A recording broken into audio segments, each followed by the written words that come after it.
Hi friends, welcome to our channel. இன்னைக்கு நாம பார்க்க போறது சூப்பரான ஒரு ரெசிபி தான். வாங்க வீடியோக்குள்ள போலாம்.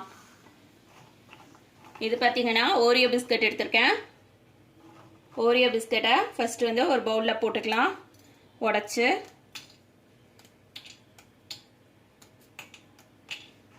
இது மாதிரி எல்லாத்தையும் உடைச்சிட்டு நான் காட்டுறேன். இந்த மாதிரி உடைச்ச ஓரியோல பால் சேர்த்துக்கலாம்.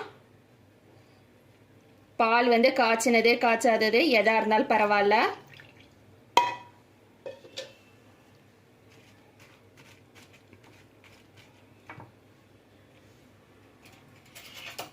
அது கூடவே பேக்கிங் பவுடர் ஆட் பண்ணிக்கலாம்.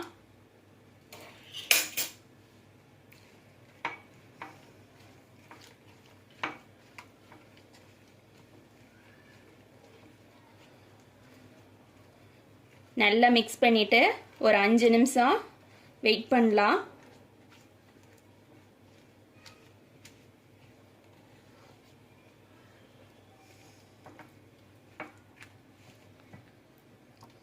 இந்த மாதிரி நல்லா மிக்ஸ் பண்ணிட்டு ஒரு 5 மினிட்ஸ் அப்படி ரெஸ்ட் கொடுக்கலாம். இது 5 நிமிஷம் ஊறுற நேரத்துக்கு நம்ம வந்து ஒரு மோல்டு ரெடி பண்ணிடலாம். நான் இந்த மாதிரி அவன் ப்ரூஃப் பவுல் ஒன்று எடுத்திருக்கேன். இதில் கொஞ்சமாக எண்ணெய் தடவிட்டு மைதா டஸ்ட் பண்ணிக்கலாம். இப்போ 5 நிமிஷம் ஆயிடுச்சு. இதில் கொஞ்சமாக எண்ணெய் சேர்த்துக்கலாம். எண்ணெய் வந்து வாசனை இல்லாத எண்ணெயாக இருக்கணும்.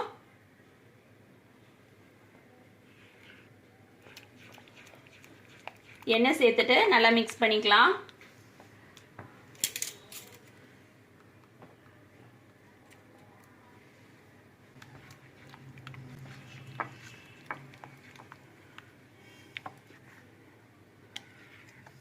இப்போ ரெடி பண்ணி வச்சிருக்க இந்த ஓரியோ பிஸ்கட் மாவை இந்த மாதிரி ஒரு மோல்டில் ஊற்றிடலாம். ஊற்றிட்டு நான் காட்டுறேன்.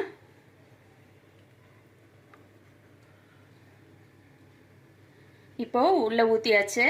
லேசாக டேப் பண்ணிக்கலாம். இதை வந்து நான் அவனில் பேக் பண்ணி எடுத்துகிட்டு வரப்போகிறேன். சப்போஸ் உங்கள்கிட்ட அவன் இல்லை அப்படின்னாக்கா நீங்கள் இட்லி பாத்திரத்துலேயோ இல்லை ஒரு கடாயிலையோ அடுப்பில் வச்சுட்டு நீங்கள் பேக் பண்ணி எடுத்துக்கோங்க. இப்போ பார்த்தீங்கன்னா நம்மளோட ஓரியோ கேக் வந்து ரெடி ஆயிடுச்சு. உள்ளே இன்சர்ட் பண்ணி பார்க்கலாம் டூத்பிக்கு வெந்திருக்கான்னு சொல்லிட்டு. ஒட்டவே இல்லை பாருங்கள். இது ஆறட்டும். இது வந்து குக்கிங் சாக்லேட்லேயே வந்து ஸ்ட்ராபெரி ஃப்ளேவர் உள்ளது. இது எடுத்திருக்கேன். இது எல்லா பெரிய கடைகள்லேயும் கிடைக்கும். சப்போஸ் உங்களுக்கு இது கிடைக்கல அப்படின்னாக்கா நீங்கள் நார்மலாக உள்ள மில்க் சாக்லேட் எடுத்துக்கலாம். டைரி மில்க்கு கூட எடுத்துக்கலாம். ஃபஸ்ட்டு சின்ன சின்ன பீஸாக கட் பண்ணிவிட்டு அவனில் வச்சு மெல்ட் பண்ணிக்கலாம். இப்போது நம்மளுடைய ஓரியோ கேக்கை டிமோல்ட் பண்ணிக்கலாம்.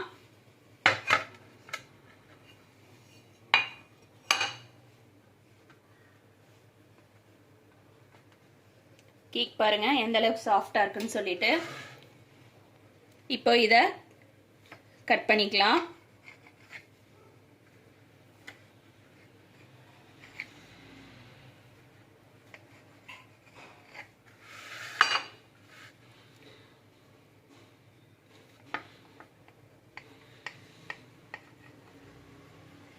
இதோட அளவுகள் எல்லாமே நான் டிஸ்கிரிப்ஷன் பாக்ஸில் கொடுக்குறேன், செக் பண்ணிக்கோங்க. கேக் பாருங்க எந்த அளவுக்கு சாஃப்டா இருக்குன்னு சொல்லிட்டு. இதை நீங்க இப்படியே சாப்பிட்றதுனாலும் சாப்பிடலாம். இது கொஞ்சம் ஆறட்டும். ஆறுறதுக்காக இந்த மாதிரி எடுத்து வச்சுக்கலாம். இது ஆறுற ஸ்டேஜில் கேக் ஆறிக்கிட்டு இருக்கும்போதே நாம சாக்லேட் நல்லா மெல்ட் பண்ணியாச்சு. மெல்ட் பண்ண சாக்லேட் பார்த்தீங்கன்னா இந்த மாதிரி இருக்கும்.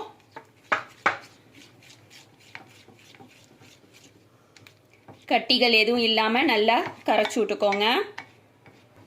ஸ்பூனால் இந்த மாதிரி தேய்ச்சி விட்டாக்கா அந்த கட்டி எதுவும் இருக்காது, ஸ்மூத்தாகிடும். இப்போ நம்மளோட ஸ்ட்ராபெரி சாக்லேட்டை நல்லா மெல்ட் பண்ணியாச்சு. இதில் நாம் ரெடி பண்ணி வச்சுருக்க ஓரியோ கேக்கை டிப் பண்ணிடலாம்.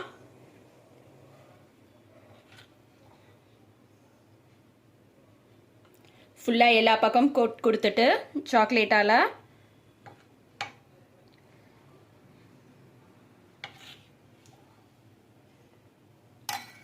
இதை எடுத்து ஒரு ட்ரேயில் வச்சிடலாம். ட்ரேயில் பட்டர் பேப்பர் போட்டுட்டு அதில் இதை எடுத்து வைக்கணும்.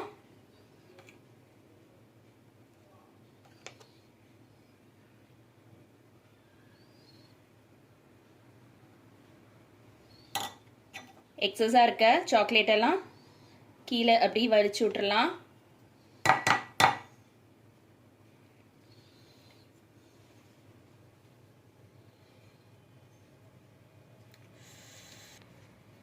இப்போ இதங்க வச்சாச்சு.